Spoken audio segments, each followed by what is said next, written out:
studio lights burned hot, the applause sign flashed, and Jimmy Kimmel's trademark smirk stretched across his face as Elon Musk walked onto the stage. The crowd's cheers were deafening at first, but there was an undercurrent, half excitement, half curiosity about what this late-night interview might bring. Musk had been in the headlines all week for his controversial comments about politics, AI dangers, and his latest decision to pull a major ad deal from a media conglomerate. Jimmy started with a few playful jabs. "So, Elon, how's it feel to be the real-life Tony Stark who tweets like a teenager with no bedtime?" But Musk didn't laugh. He leaned forward, eyes sharp, and replied, "Jimmy, I didn't come here to play your games. Let's talk about what matters, the truth you refuse to tell your viewers." A hush rippled through the audience, the kind of silence that told everyone this was going to be no ordinary interview. Jimmy chuckled nervously, trying to steer things back to his usual comedy-infused banter. "Well, the truth is, I don't get paid enough to launch rockets," he quipped, holding up a mug to sip. Musk didn't even blink. "The truth," Musk said, his voice low and deliberate, "is that your network profits from division. You push whatever narrative keeps people glued to outrage instead of solutions." The audience gasped. Cameras caught Jimmy's smile tightening, the corners of his mouth twitching as if he were forcing his face to stay calm. "That's a pretty big accusation for a guy who sells flamethrowers," Jimmy shot back. "Correction?" Musk interrupted. Sharply, "I sold 20,000 flamethrowers in 4 days. That's called giving people what they want. You sell them what they fear." The tension was now a living thing in the room. The studio audience, trained to laugh on cue, wasn't sure what to do. A couple of chuckles fizzled awkwardly, but most people just stared wide-eyed. Jimmy tried to pivot to a lighter topic, pulling up a clip of Musk dancing awkwardly at a Tesla event. "Remember this. This was something," but Musk wasn't playing along. "Cute deflection," he said. "But maybe your viewers would rather hear why your show avoids talking about corporate lobbying, censorship, and the fact that advertisers dictate your jokes." The words hung in the air like smoke. Jimmy's producer could be seen gesturing wildly off camera, mouthing "move on to Kimmel." Okay, Jimmy said, his voice tightening. "If you've got such a problem with the media, why even come on my show?" Musk leaned back, smirking for the first time that night, to tell the truth where it's least welcome. A murmur went through the audience, half thrill, half discomfort. Jimmy shot back, "Well, you're not exactly the poster boy for truth. Didn't you tell the SEC your funding was secured when it wasn't?" Musk's jaw flexed. "And didn't you tell your audience you just want to make people laugh when half your monologue is political propaganda?" Gasps erupted. Jimmy's laughter now had an edge, and his eyes flicked toward the control booth as if to say, "Do we cut this?" Then came the moment no one expected. Jimmy leaned forward and said, "Elon, if you think you're too good for this show, the door's right there." Musk didn't hesitate. "Maybe I will. But first, I'll finish my point. Your industry is terrified of people thinking for themselves, so you treat every independent voice as a threat. That's why you ridicule them, cancel them, or call them conspiracy theorists." The audience reacted with a mix of applause and boos. Jimmy slammed his hand on his desk, not in a comedy bit, but in frustration. "All right, you know what? We're done here. Cut to commercial." The lights shifted, and the band awkwardly began to play. Musk stayed seated, UNMOVING. During the break. Mics were supposed to be off, but several cameras still caught the heated exchange. "You invite me here and then try to humiliate me?" Musk said, his voice now faster, angrier.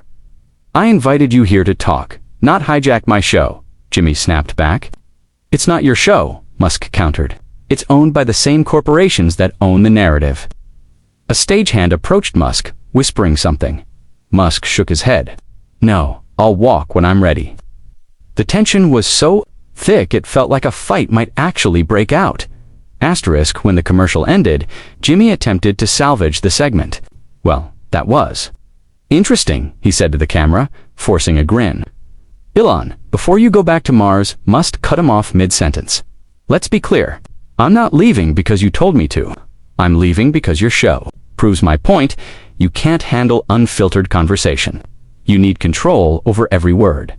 The audience erupted, some cheering Musk, others booing loudly. The control room's panic was obvious.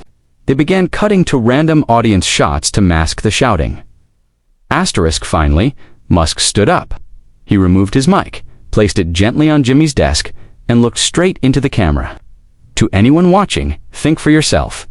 Stop letting celebrities, politicians, and networks tell you what to believe. Question everything. With that, he turned and walked off stage, his long coat swaying behind him. Jimmy's face was frozen in a half-smile, half-glare, unsure whether to mock him or just move on. The band played louder to drown the noise of people yelling as Musk exited *. Within minutes, clips of the confrontation hit social media. Hashtags like #Musk vs Kimmel, #truthbomb, and #late-night-meltdown trended worldwide.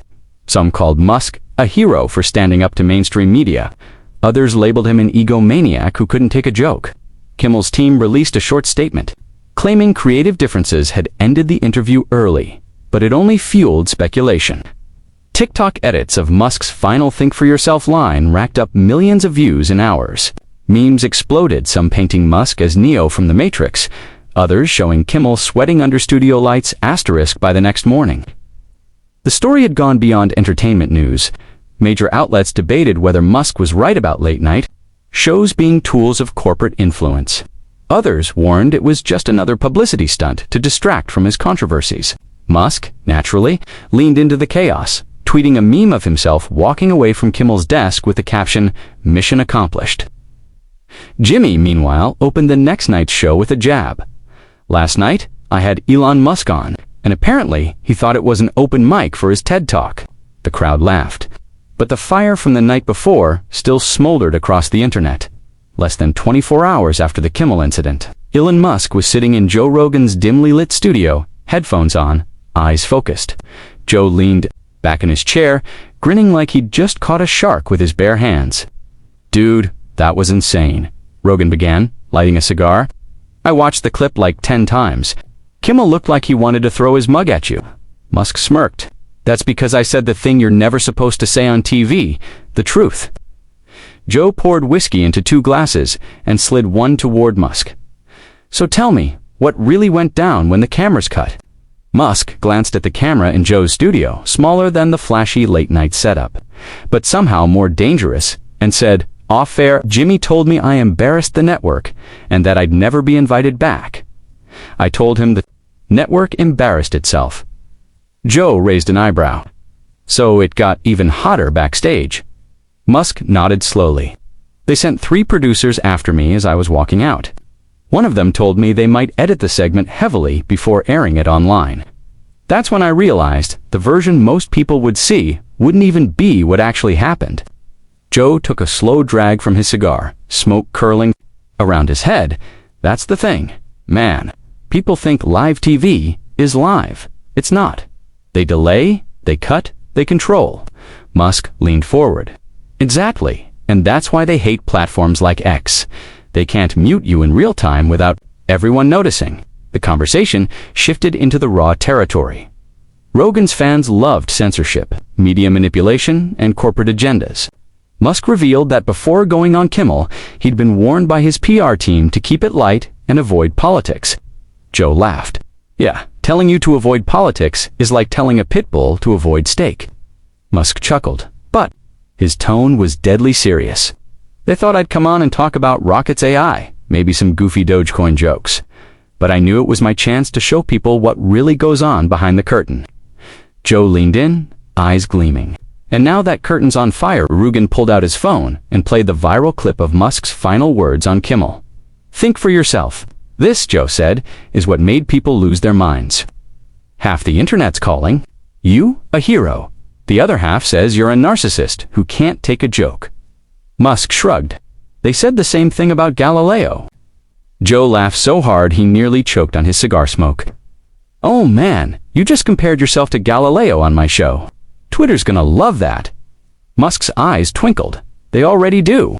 As the whiskey flowed, Musk went deeper, claiming that he had evidence of pre-interview agreements between late-night hosts and certain political groups. Joe's eyebrows shot up. "Wait, You're saying they get talking points directly? Musk tapped the table. I'm saying they don't need to. They already know what's safe to say if they want to keep their jobs. That's worse. Rogan leaned back, whistling. This is why they hate having you on. You don't care about the unspoken rules. Musk smiled faintly. Rules are for people who want permission. I just do what's right.